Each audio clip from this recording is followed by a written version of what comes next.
What it do, everyone? My name is DevDev, and recently Dead by Daylight just released its new PTB for its 27th chapter called The Tools of Torment. And in that chapter we got two new survivors, Renato and Thalita Lira, and a new killer called the Skull Merchant. Both the new killer and survivors obviously come with some controversy, but what is arguably the worst is the killer and her power. I personally have not gotten to play the PTB, but after watching not only Scott Jund, but Oldstarva play the game and try to explain how their power works, I've got a pretty good idea of how this can impact the game going forward. In the case of Oldstarva kept on trying to use her power in Chase, which it clearly wasn't working, and even after he took a look at the add-ons, he realized that her drones are really meant for making it so that it's harder for survivors to do gens, making her power quite similar to the Knight's, only weaker because it can't be used in Chase. But in case you don't know what her power does, what she is able to do is she is able to deploy a drone, which it doesn't slow her down when she does this, or if it does, it doesn't slow her down very much. But when she deploys a drone, it takes a couple of seconds to activate, and when it activates, any survivor within that area of that drone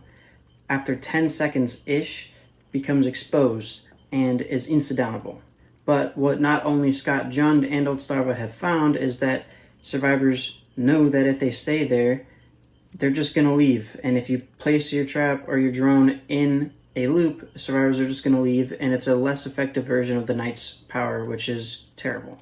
So if her power cannot be used in Chase, then obviously you're going to use it to defend gens. And if you're going to defend gens, you're going to defend a 3-gen, which Scott Jund has proven very recently, in fact, last night, that he can defend a 3-gen for 26 minutes. He could have gone even further and win the game, not because he did well, just because he made it impossible for survivors to do gens. Not only was watching the game extremely boring and just non-eventful, it was extremely boring for Scott Jund, and he opened my eyes, and I'm sure many other people's eyes, to the fact that this killer power is a problem and is not going to be very fun for survivors or killers. Now, just because the killer power is not going to be very fun for killer or survivors, it does not mean that it's not a powerful power. In fact, it is actually quite strong and can win you games if you decide to play that way, which most people, I would argue, probably won't, but there are obviously those people who will find defending a 3-gen very fun, which I personally don't agree with, and I would assume most people don't agree with that as well.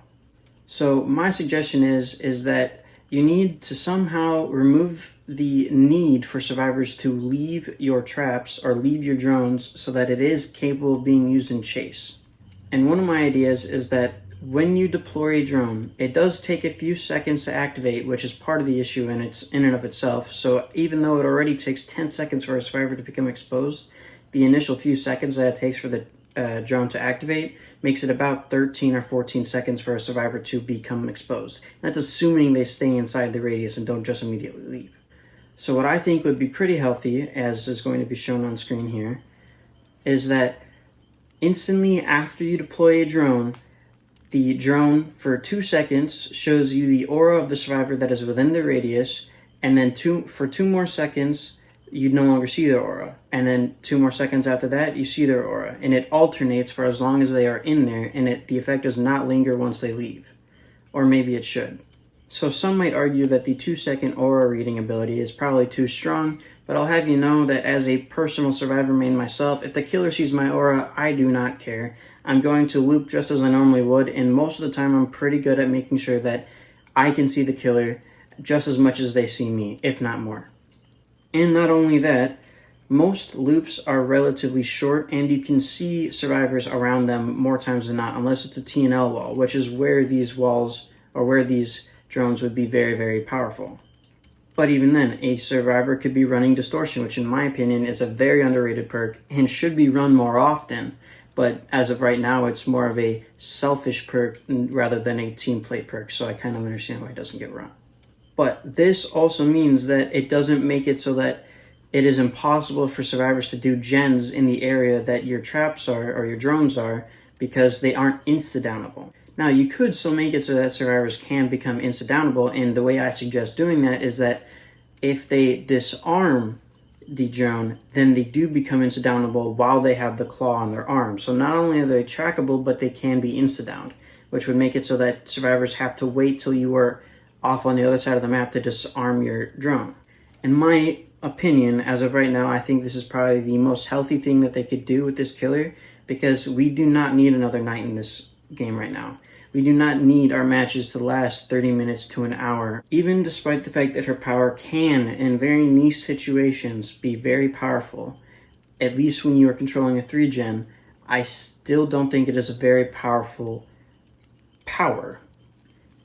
And that's because it is only capable of being used in one, albeit very powerful situation that most killers should do anyways, but it's just not fun.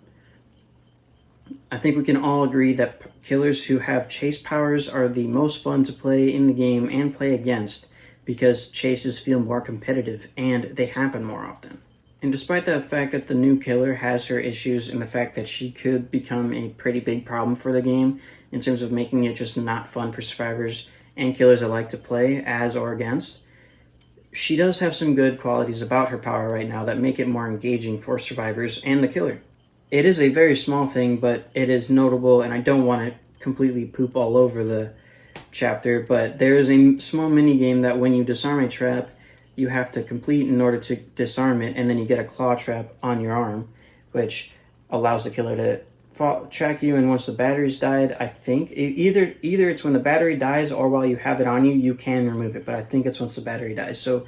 no matter what, for a short amount of time, you can be tracked by the killer until that battery dies. So that's a really good thing about this. But again, I would honestly not be surprised if this killer has to have a massive rework in the future, and if that's going to be the case, I think they should just do it now and do something along the lines of what I'm saying. It is not something that is going to get you guaranteed downs all the time, but it is something that if you are a smart killer, you can use to your advantage and make it so that your traps are actually usable in chase, or your drones are actually usable in chase, which is going to be a lot more fun than what it is now. So if you have any suggestions as to how they could change the power to make it better, or any suggestions as to how my changes could be changed to make it more fair, if it is unfair at this point in the way that I have currently described it, let me know in that comment section down below, and I hope you guys enjoyed this, and I hope that this chapter ends up changing itself and gets better in the future, and I hope that there aren't a lot of issues, but right now everything is starting to look downhill. So I'll see you guys in the next one.